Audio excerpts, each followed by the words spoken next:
Welcome to Suara Rakyat Channel. Itu kayaknya ya omongan yang muncul aja gitu. Ya. Jadi bisa aja dia ngomong kenapa nggak pekojan aja gitu ya.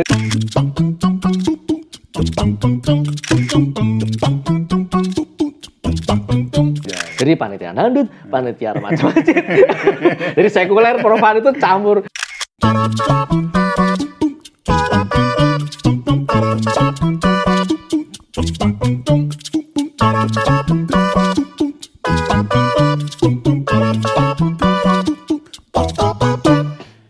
Anda masih bersama saya, IRM Permana, tuan rumah ruang tamu. Dan tamu saya kali ini, Ahmad Hairudin, Eshum MSI. Oke, ketika melirik kampung pertama yang dipilih mana? Bustaman? Enggak, justru waktu itu Tugu yang pertama. Oh ya, Tugu dulu. Karena Tugu sebelumnya sudah pernah terlibat di pelibatan masyarakatnya di Grebek Priatiwatu tahun 2011 bersama almarhum Slamet Gundono, terus ini yang ada Joko situs suatu Bibit. Tugu ya? Betul, itu sudah, karena kalau di Gebyok 2008 itu kan warga nyaris tidak terlibat sama sekali sebagai partisipan, ya penonton aja gitu. Karena itu Adin belum berpengalaman mengelola itu gitu ya? Ya, waktu itu juga kebingungan, ini bagaimana ya nyambung-nyambungin dengan warga. Memang di Marung Seni Nyawo kali sudah terlibat untuk ngasih workshop segala macam, tapi keterlibatan lebih intensnya dengan warganya itu enggak sih, paling ketempatan rumahnya segala macam itu. Nah di Grebek Priatiwatu memang itu sudah ada keterlibatan, warga sudah berbondong-bondong terus bawa sesuatu, terus terlibat pembersihan situ segala macam. Itu kami anggap sebagai credit point, oh kayaknya menarik nih kita coba garap Tugu gitu. Terus waktu itu juga ada Mas Aji sih, Aji Nugroho ya? Aji Nugroho, yang juga mengusulkan kalau milih kampung, waktu itu yang muncul pecinan, tapi terus pecinan sudah banyak studinya, kenapa nggak Bustaman aja gitu. Itu kayaknya ya omongan yang muncul aja gitu. Jadi bisa aja dia ngomong kenapa nggak pekojan aja gitu ya. Itu yang muncul. Jadi, kenapa nggak Bustaman aja? Lontaran gitu. Begitu saja gitu lah. Iya, lontaran begitu saja karena emang lah kenapa Bustaman? Lah karena kalian nggak tahu apa-apa kan? Iya kita nggak tahu apa-apa. Oke. Ya udah ini kita pilih dua kampung yang katakanlah dalam segi kategori satu bukan merupakan hotspot gitu kan. Dia situs yang cukup tua gitu kan. Bustaman juga tua, punya juga rentang tua, secara panjang secara gitu ya? panjang, tetapi bukan hotspot gitu kan. Hotspot kan kayak misalnya Pakauman, Pecinan segala macam itu kan hotspot. Terus yang ketiga yang punya koneksi. Kalau yang punya koneksi tentu Bustaman gugur karena kita nggak kenal siapapun di Bustaman. Waktu itu. Terus di Tugu kita sudah punya. Waktu itu ada Mas Hasim yang anak Win dulu itu yang sangat proaktif itu.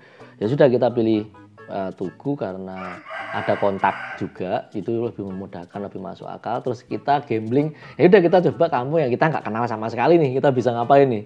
Ternyata yang malah langgeng sama Bustaman yang kayak apa ya kayak ketemu jodoh itu.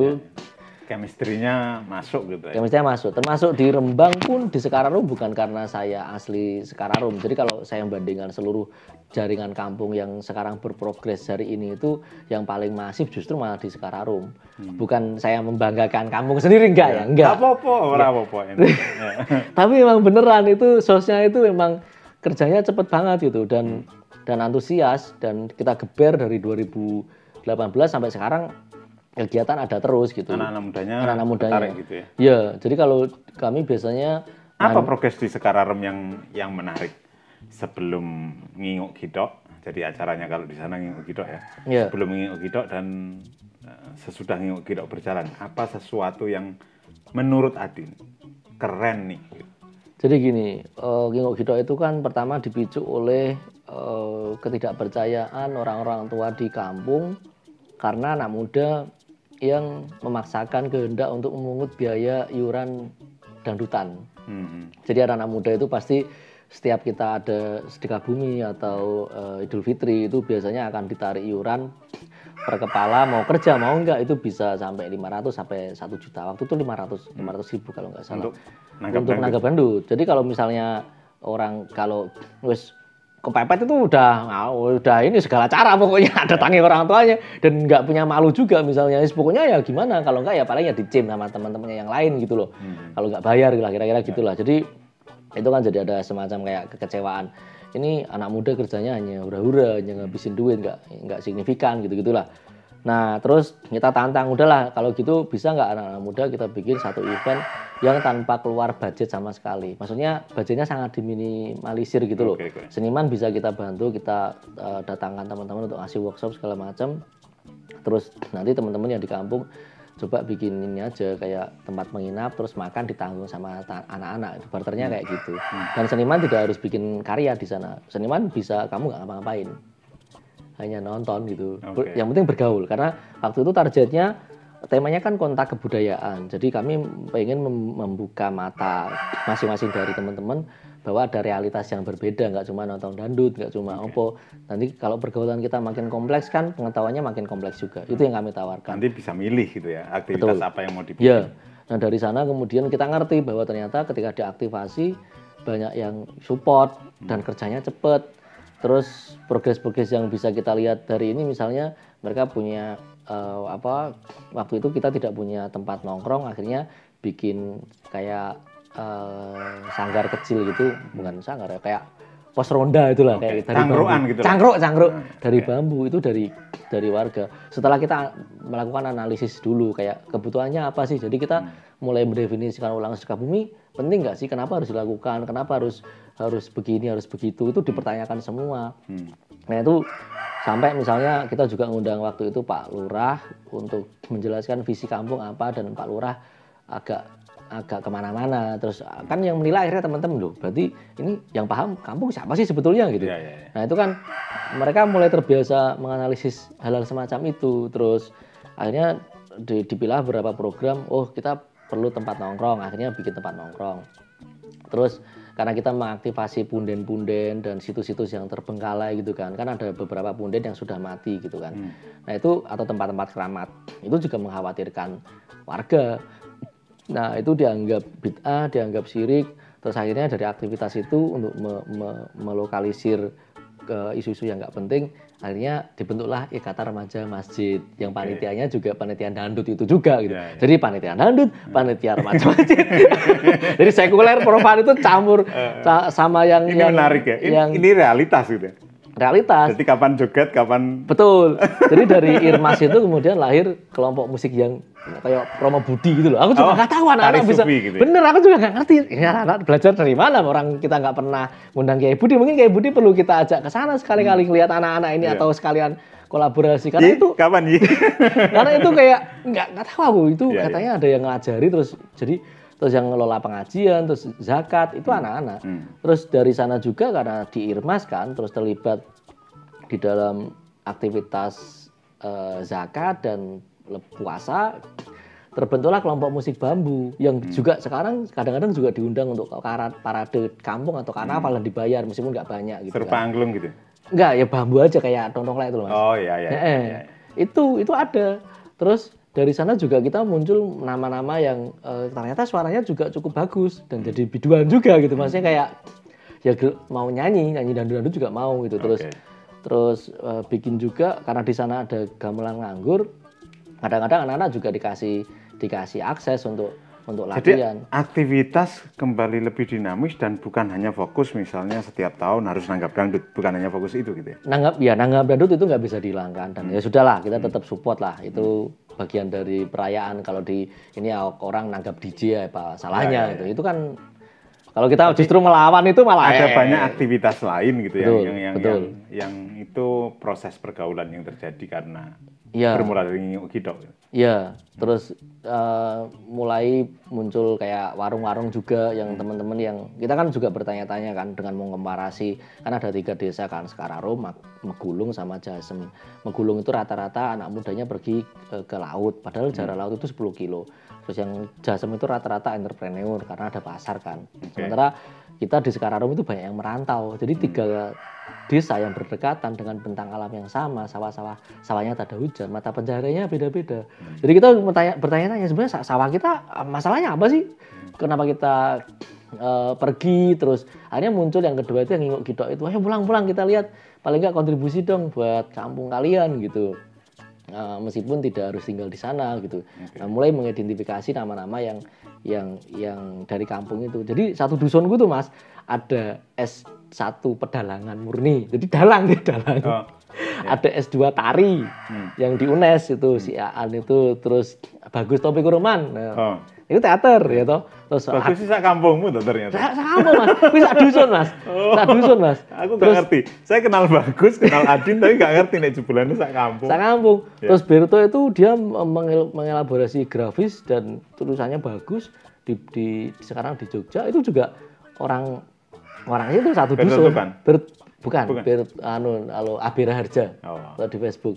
Itu juga grafisnya bagus, itu juga anak situ. Terus ada yang kayak Yanto itu tinggal di situ tapi dia dulu menang web untuk kategori pemerintah nomor 3 nasional. Jadi source-nya itu ada. Terus kita kan sempat bikin. Semula itu enggak apa ya, terkumpul gitu ya. Iya. Enggak teridentifikasi gitu. Iya, terus kita narik-narik itu, pulang. Itu jadi Nginguk Gito itu yang akhirnya yang tahun kedua itu kita ngambil yang puter giling itu, memutar giling anak-anak itu pulang dan kita berhasil mengerjai bapaknya Bagus untuk bikin, bukan mengerjai sih, maaf Pak. Bagus yang mengerjai. Bapaknya itu performan. Warga tuh ya yang jadi mereka menciptakan sendiri kan ya, puter giling kira-kira kebutuhannya apa sih? Oh gentong. Oh ada yang percaya pakai sapu, ada yang percaya pakai apa. Jadi ritual yang lama diidentifikasi ulang, terus dibikin instalasinya, terus ya sudah dikembangkan sendiri sama siapa yang mau gitu. Dan kita ngeliat, wah lucu juga nih orang-orang bisa dikerjain nih. Oke. Ini menarik dari cerita melirik kampung dan termasuk kemudian melirik kampungnya. Nanti kopi ninta. Iya, sampai ini Mas, sampai ketua Karangan Taruna itu kan Karangan Tarunanya kan nggak ada toh di desa. Akhirnya kita yang menunjuk teman sebagai kepala sukunya ini akhirnya ditarik jadi ketua Karangan Taruna desa. Terus dia sekarang juga direkturnya BUMDes. Terus sekarang juga dia bisa didorong jadi calon kuat ketua Rembang Creative City Network dan Komite Ekonomi Kreatif Rembang. Gitu-gitu loh. Nah, itu dari desa itu gitu. Karena prestasi-prestasi kan akhirnya kan kita bisa intervensi, naik terus gitu. Oke. Sama mengelola bengkok Mas. Nggak cukup besar sih, tapi seukuran lapangan voli lah. Itu dikelola remaja. Dijadikan apa itu? Sekarang dulu sempat ditanami tanaman macam-macam ya, terus nggak ini kan, nggak berhasil ya. Terus sekarang jadi lapangan voli. Karena gersang ya kampungmu. Sekarang jadi lapangan voli Mas. Oke. Ini bagian terakhir. Udah 1 jam ya? Iya. Adin dan Histeria ini sekarang ini levelnya kan bukan hanya nasional, bukan hanya lokal apalagi, internasional. Menangi beberapa penghargaan kayaknya ya. Yang terakhir kapan itu ini yang di Jepang itu? Yang terakhir di Jepang itu tahun lalu penghargaan. Tahun 2019.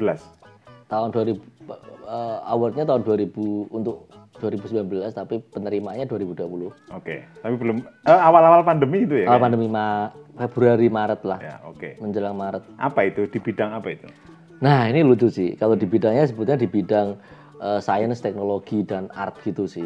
Karena itu kan UFAP Award itu kan biasanya yang awal-awal desain, yang selanjutnya itu banyak berhubungan dengan artificial intelligence, terus machine learning, pokoknya yang fancy canggih multimedia gitu lah. Teknologi informasi. Teknologi gitu banget itu. Nah, dan itu bukan wilayah yang dikuasai. Wah, sama sekali. Kita cuma waktu itu kita menjelaskan teknologi itu apaan sih, karena yang jadi pertanyaan adalah what is technology now gitu kan. Terus ya akhirnya kalau yang lain bikin startup, bikin sesuatu yang baru, kita kan enggak. Kita kan justru menggunakan yang sudah ada. Google, OpenStreetMap, Aurasma, itu aplikasi-aplikasi yang sudah tersedia. Jadi yang semua orang bisa pakai gitu ya. Betul. Jadi aku tuh enggak menciptakan satu aplikasi baru, tapi menggunakan aplikasi yang sudah ada untuk kebutuhan advokasi kampung, kira-kira begitulah. Ya. Nah, itu yang menarik dan yang kami kerjakan pun juga sangat manusia gitu loh, Masku bersentuhan dengan tubuh gitu loh Mas. Kerja-kerja pengorganisasian masyarakat. Jadi kemarin bukan tuh kayak mesin dan mesin gitu ya. Iya, jadi itu kemarin kayak nge-pull back. Nanti dulu gitu loh. Jadi nggak ke sana semua gitu loh. Jadi kita mulai muncul wacana juga bahwa kenapa kita progres itu ke depan terus gitu. Jangan-jangan yang paling di depan itu berhenti aja dulu. Lu nunggu deh yang di belakang ini supaya jalan gitu. Jadi jangan kesana semua, kira-kira begitulah wacana kontra wacananya. Karena begitu kita kesana semua kayaknya kita hanya akan menuju satu realitas yang hampir sama. Jadi negara industri misalnya, terus jadi apa. Jadi kita akan diambang kehancuran yang sama, tidak ada alternatif gitu. Filosofis lah gitu. Ya, nah yang kami kerjakan memang sangat basic. Teknologi adalah teknik cara kami memfabrikasi social structure misalnya kayak gitulah Mas. Jadi ya pinter-pinteran ngomong sih sebetulnya. Ayo, gara-gara pinter-pinteran ngomong sampai ngobrol panjangnya nggak karu-karuan dan nggak jelas. Oke, Din, terima kasih atas kesediaannya ngopi di ruang tamu. Mudah-mudahan obrolan ini nggak jelas ini ada juga gunanya. Gitu. Amin. Ya. Ada juga inspirasi yang hadir yang bisa dilakukan oleh kawan-kawan muda barangkali untuk terus bergerak di wilayah aktivitas masing-masing. Terima kasih sekali lagi, Din. Terima kasih juga untuk Anda yang sudah sedari tadi menyimak perbincangan kami. Jika ada hal yang menurut Anda bermanfaat, silakan share sehingga manfaat itu tersebar lebih luas lagi. Terima kasih juga untuk Anda yang telah subscribe, like, komen yang membuat tambahan energi bagi saya untuk menghadirkan tamu-tamu keren seperti Adin. Nah, jika Anda ingin seseorang dihadirkan di sini, silakan sampaikan ke kolom komentar atau bisa juga japri, saya akan berusaha untuk mewujudkan itu. Sekali lagi terima kasih dan akhirnya Assalamualaikum warahmatullahi wabarakatuh. Saya HRM Permana, yuk berbagi cahaya.